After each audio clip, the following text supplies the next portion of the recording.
Thank you very much for the introduction and for having me here today. So yeah, I've been in the HPC community for a while, but we started dabbling in quantum computing a few years ago, and actually not on the hardware side. So don't worry, there won't be a physics talk, but more on how to bring quantum and HPC together, how to marry these two ecosystems. And it turns out to actually be quite a bit of a software effort on the quantum side as well, and a particular quantum software stack that needs to work with the HPC stack. So that's kind of why I wanted to bring this here to this conference to get kind of first feedback. I think at some point it makes sense to integrate at what level and so on is up for discussion. So I'm really looking forward to the discussion after that. To start with, since I think I've seen in the program, I'm the only quantum talk here, which is actually an unusual thing for me these days. So I wanted to talk about what is quantum and how are we quantum computing. So don't worry, I'm not going to do any formulas. You don't want to see any Bloch spheres or any kind of matrix operations. But just at a high level principle is we're doing quantum computing, we're exploiting quantum mechanical principles, which means superposition and entanglement. Superposition means we can basically represent all the states at the same time. So one state or one piece of information can be all the states at the same time, and we can entangle, we can combine them, and so we can make combined states on that. So we can look at all problems at the same time, and then we make basically asked for an answer. We do this many times. We not iterate through the whole answer space. We can look at all together. We get then a probabilistic answer, and the most likely, the result we see most often is then the most likely answer to the problem. So the whole thing is probabilistic. Basic unit is in qubit. Qubit came down to be superposed or entangled based on these principles I just mentioned. The problem is when you read it, it falls together into a 0 or 1, and you cannot recreate that. That's part of the principles of quantum mechanics. So it collapses, and once you read it out, if you want to do and repeat it, do the iteration, you have to start from scratch again. You program this whole thing with gates. Gates is a set of operations that you apply to these qubits over time. Can be single qubit gates where you just modify one qubit, or you can have then multiple qubits, and this where you then start playing with the entanglement. So that's a very high level overview of what we need to do on the quantum side. Why are we doing all this stuff? We know that there exist some algorithms that, if you work on the quantum principles, can be exponentially less steps than a classic algorithm. And so if we can realize this, and we're not quite there yet, that's what we would call quantum advantage. If we can realize this, we can actually now solve exponential problems in linear or polynomial time. That, of course, will bring us a huge step forward for some of these key algorithms. And this promise has prompted a lot of work by many organizations, by many areas. One thing is we work in Munich under the Munich Quantum Valley, which is providing such a project for all of Bavaria with multiple modalities, so multiple ways to implement these quantum states, including also in the quantum integration. So this project has about 400 to 500 people working on it in the Munich area. So it's really a large-scale effort with the goal to build quantum computers, but also to operate them, to provide a functioning, working production environment for them, and then bring them with that also to industry and have this collaboration between research and industry throughout Bavaria, and the software plays an important role in that as well. Many key organizations in there. We're working with two different we're building quantum with two different modalities, neutral atoms from the Max Planck Institute and superconducting system with the Walter Meissner Institute. And then the third piece equal next to it is the software stack, the Munich Quantum Software Stack, which we're doing at TUM together with the Supercomputing Center in Munich. And then there's also the matching startups in there as well. And then, of course, we also have some of these systems deployed at this point. The flagship at the moment is a 53-qubit system that is available since a couple of weeks ago at the Compute Center in Munich, where we can actually do real experiments. But there's also an ion trap, and we're getting a neutral atom system. So there's a lot of actual hardware there as well that we can experiment with. And of that, the goal, of course, is then to run applications. This is the typical application domains people are focusing on these days. There's the emulation of quantum systems. So how can you take a quantum system to emulate or simulate what we would do in classic system simulation of quantum system? Of course, that's a nice natural match. Then optimization, machine learning are typical applications where we can see, and also there's quantum linear systems. So those are the kind of key directions people are looking for. This, of course, doesn't come without challenges. We still have, you probably heard this in the press, still very few qubits to make this work, so we're still growing these systems. There's very few algorithms that we know have this property that we looked at before. Actually, there's, like, depending on who you ask, there's sometimes only 2 algorithms only that really we know right now. Of course, we're in the beginning of also the algorithmic research here. And then these systems are noisy. There are faults in them. There's low coherence times until the information goes away. So there's now a lot of efforts on top of that in fault tolerance and making these systems more stable. But this is all an ongoing effort in there. So this is all from the physics side. But then also from the software side, and I think that's the more interesting part for today. It's very specialized programming. Don't expect to have your C and C+ code translated into a quantum code. That simply won't work. You have to program this separately. There's a substantial runtime component compared to what we know in HPC. So a lot of the system software is at runtime, which then has additional, of course, requirements on that. And we need to integrate this into HPC to really make this work together. And that's also the reason why I think this is appropriate, or hopefully this is appropriate for this conference, because we see really quantum computing as part of HPC. If you wouldn't want a high performance, you wouldn't go through all the fuss to actually make a quantum computer work. You do this for high performance, so it's high performance computing, and we actually see this as another compute capability added to what we want to have in high performance computing, another accelerator, basically. And that's also kind of where we targeted the software stack to that as an accelerator, but it also already implicitly means we need to connect it to the existing stack so these two things work together. So you're going to use this for accelerating HPC workloads. I said there are very few algorithms, there are very few kernels. We're not going to do a whole application on quantum. We're going to pick out the pieces that are interesting. So very fine-grained kernels that work as part of larger workflows or workflows that we want to have. And so at the end, the hope is to have the similar setup that we do for other accelerators. On-node, or perhaps more likely disaggregated, like large-scale AI appliances, we can also hook a system like this in. But there are actually even approaches which try to put a quantum computer on a PCI card. So perhaps on one day we'll actually have this on individual nodes as well. Who knows? There's a second aspect to that and how we want to integrate this together is that these quantum computing systems are not standalone systems by themselves. They need classic compute to run in the first place. So control system, we need to control these quantum, these microwaves, lasers, whatever they have inside. These are large-scale control systems as we scale. These are parallel systems by themselves. We need to stage the data, we need to post-process all that in the classic part. Again, we have these very specific workloads, we have these very tight interactions. Some algorithms basically have a classic loop that then in the classic loop constantly goes out and asks for quantum information. And also the compilers, the runtime system themselves, they have to be at runtime, but they're very complex themselves. So they're very time consuming if you want to do it right. So also those kind of need to be adjusted to work in an HPC environment. And so that's why, for us at least, and our main thrust is to bring these two things together into a single system that really works as one, that really coordinates. This, of course, then it helps us to get the right tools to kind of understand what we can pull out of the classic application and make work.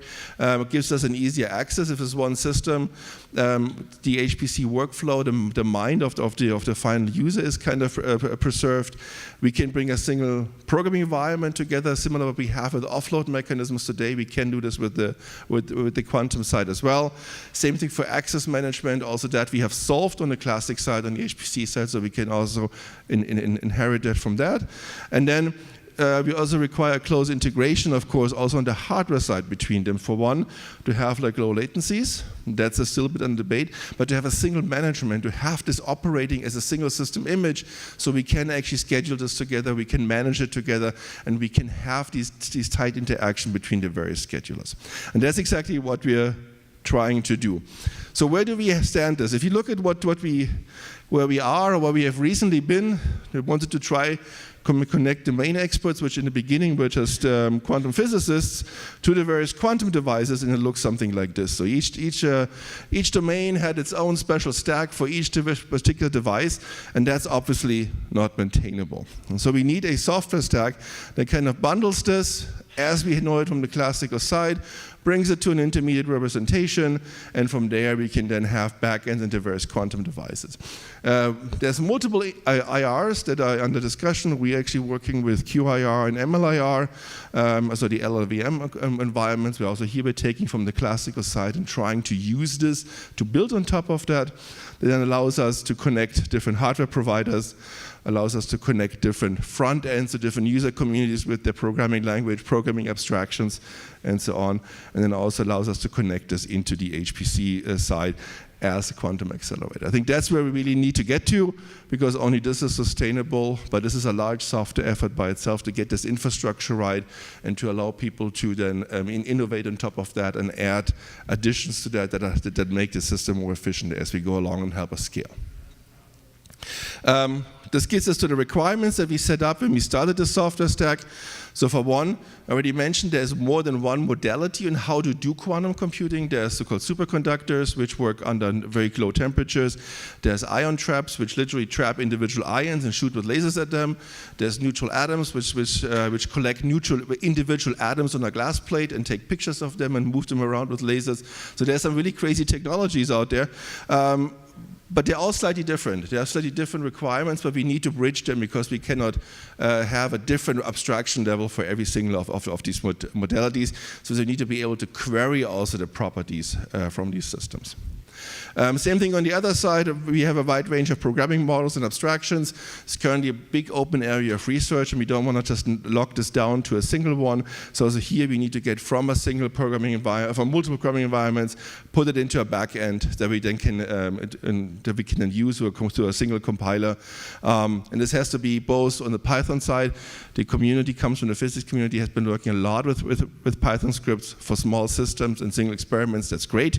We need to support it, but we also want to get to high-performance approaches where we actually have C and C++ APIs and can tie this directly into HPC code. We need to integrate this as an accelerator.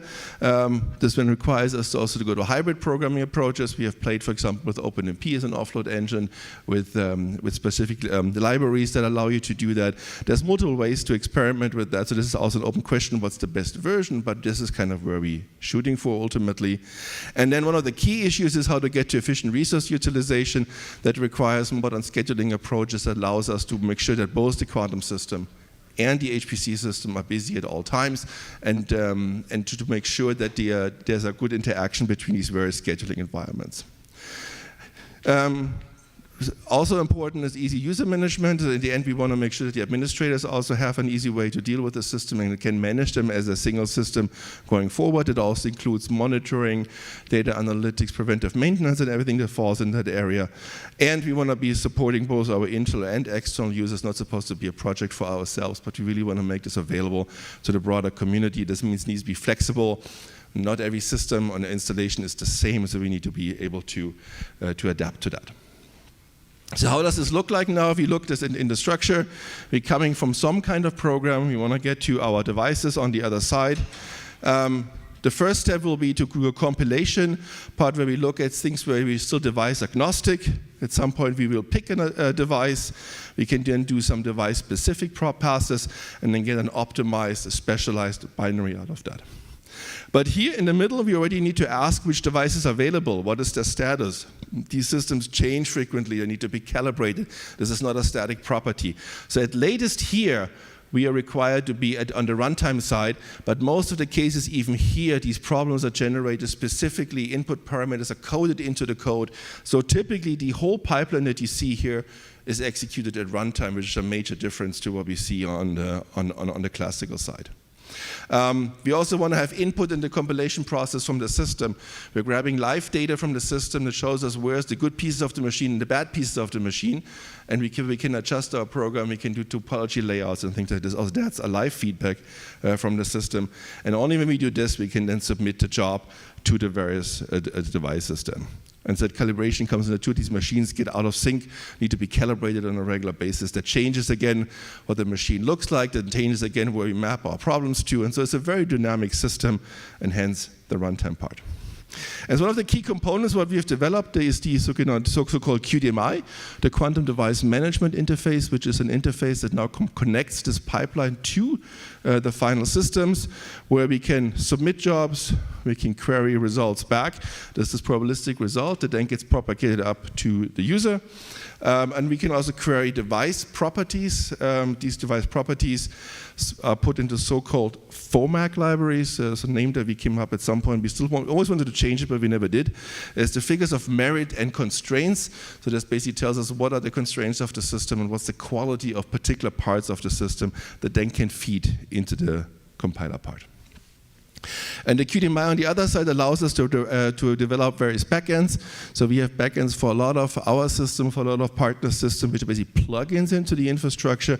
And with that, we can customize the whole stack and can reuse the compilation stack for the various backends. So there's a very thin shim implementation that then allows us to implement that. And if you have your own quantum system at home, you can also try that. You can also plug in a simulator in the back, so you don't have to have your own quantum system necessary right there. But you can give this a try. This is an open source project. It's available on GitHub. So if you're interested in that, either approach me or just try it out and let us know how it goes.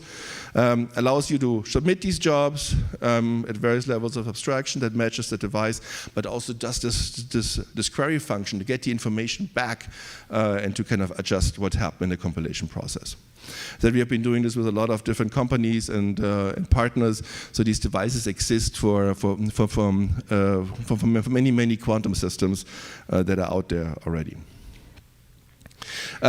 The next thing now is, once we have these devices, we also need to get information from the system. I already said we need to live with what's on the system. We need to understand what's going on currently. So there's a lot of work on telemetry in the system as well.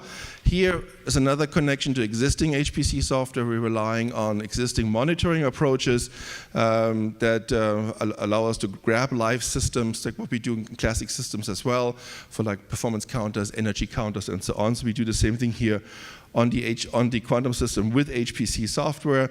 We're currently, for a single lab, we're currently tracking over 1,000 sensors. So anything we could find, basically, because we don't know what influences the machine. So we actually over-sensor the machine room, basically, to figure out which is actually the key sensors from the hardware in the software and also the environment. So, for example, we measure temperature every 10 centimeters in the room to make sure where in the height the temperature matters and where not. That allows us to do operational data analytics, so we can figure out where errors come from. But also, and that's where we go back into the software stack, that allows us to bring directly this feedback back into the compilation and understand now what can we adjust, and algorithms can now go and figure out what to do with that. And that comes at various levels. We can do this at the mapping level with different topologies. We can do this at the instruction set levels. We figure out what instruction set is actually supported, all the way to like mid-circuit measurements. And here we're getting into the area of fault tolerance, where we actually are doing the execution of a circuit, get data from the system, and start correcting errors that happen in there. Also, this can be run through this mechanism. So that gives us this part, of course, also gets all the way to the administrators then that can look at the system. That also gets us to these figures of merits and constraints, these FOMAC libraries I mentioned before, and then that can be plugged into the overall compiler infrastructure. So here we're building an LLVM set with different MLIR variants for quantum dialects, as well as the QIR dialect, which is also kind of intended to be standardized. So there's a standardization committee, there's a group behind it that is trying to put this out kind of as the lowest level of intermediate representation. You can have the various plugins for the different passes in there now, both the agnostic ones and the specific ones. And here we have a whole bunch of, this is the work we're just doing in Munich on different components.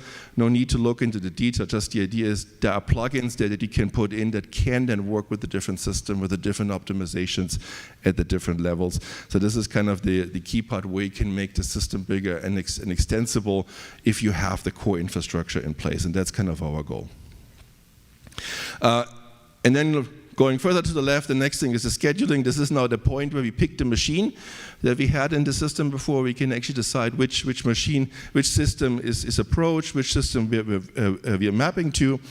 and then in front of that are the different programming models, the different programming abstractions that domain users can use. So now you can go from a high-level description to the scheduling, to the compiler passes, to a particular backend, execute in the system, and bring the results all the way back.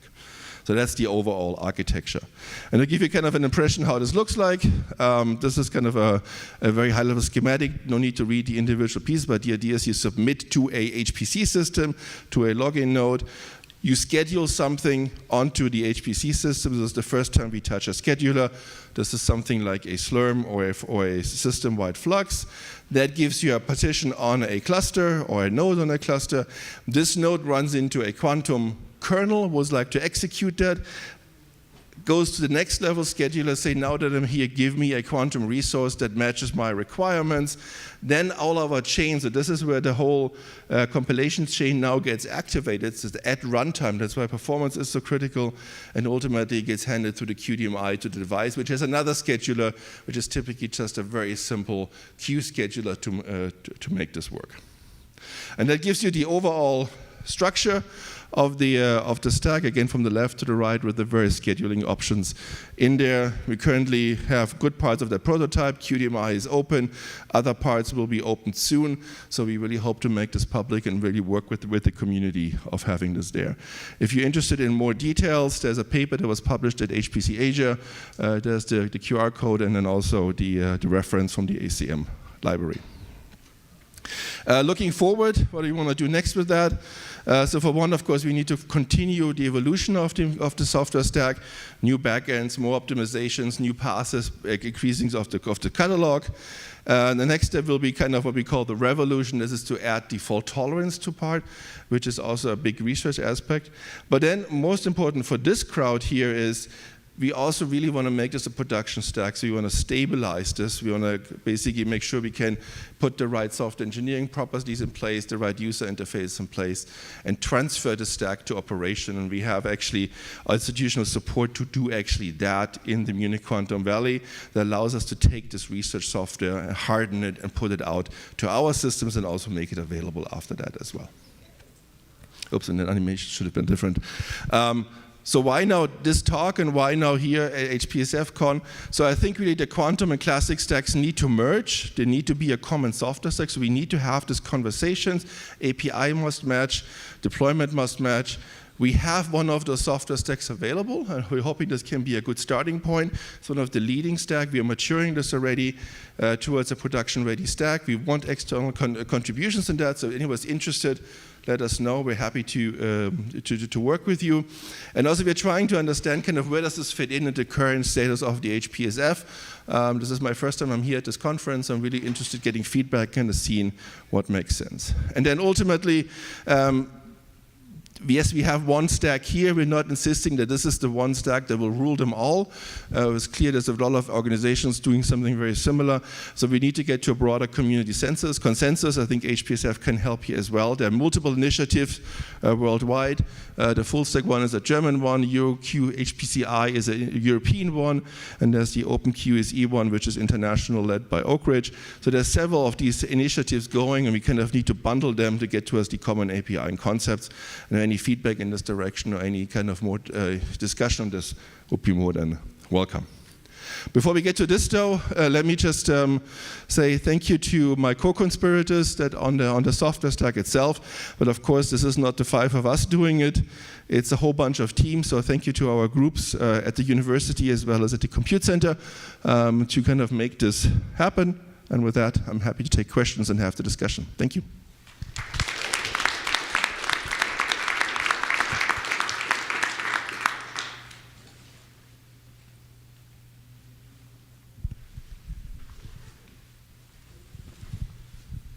Thank you for the talk, and I have 2 questions.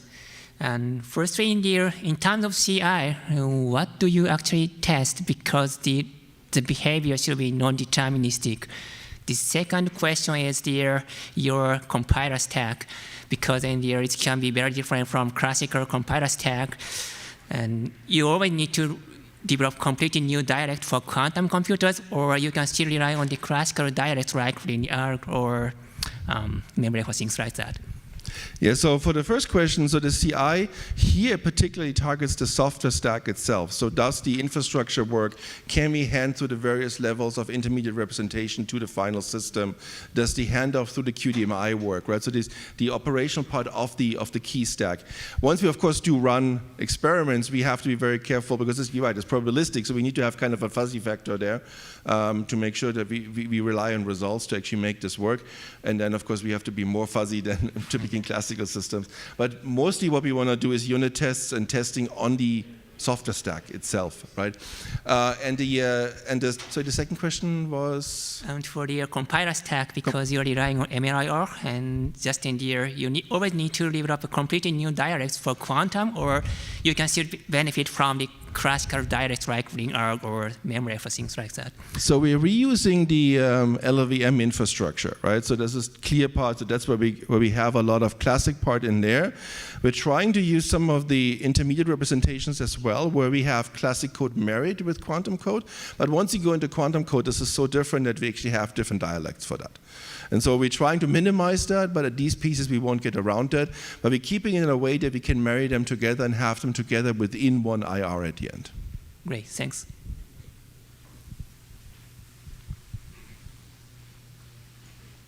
Is there any special networking stack which you use to connect the quantum world with the bits and bytes world? So networking stacks, you mean connecting the classic system with the quantum systems. So that's actually an open debate right now that we're having in the community. If you have a simple system, the data rates are actually relatively low. And so you can actually do this with a relatively simple network. What's more important is this one administration domain is kind of keeping it together in the sense of we have it under one user management, under one scheduler management. Once you start talking about fault tolerance and really needing to have these correction loops out of the system, that's where it becomes more tricky. And there actually are a couple of proposals on the table of having special high-speed networks similar to like close to a CXL type bus in there, but that's currently just in the development. So for fault tolerance, yes. For the classic NISC systems, it's relatively low, and we can use existing technology. Thank you. This is going to be a very naive question because I don't know a lot about quantum computing. I do not have a quantum computer, and let's say that I want to try out your software. Are there quantum computer simulators? How would I go about that? Do I need to find a quantum computer first? Well, I think the quantum company, Oh, wow. Did not like that question.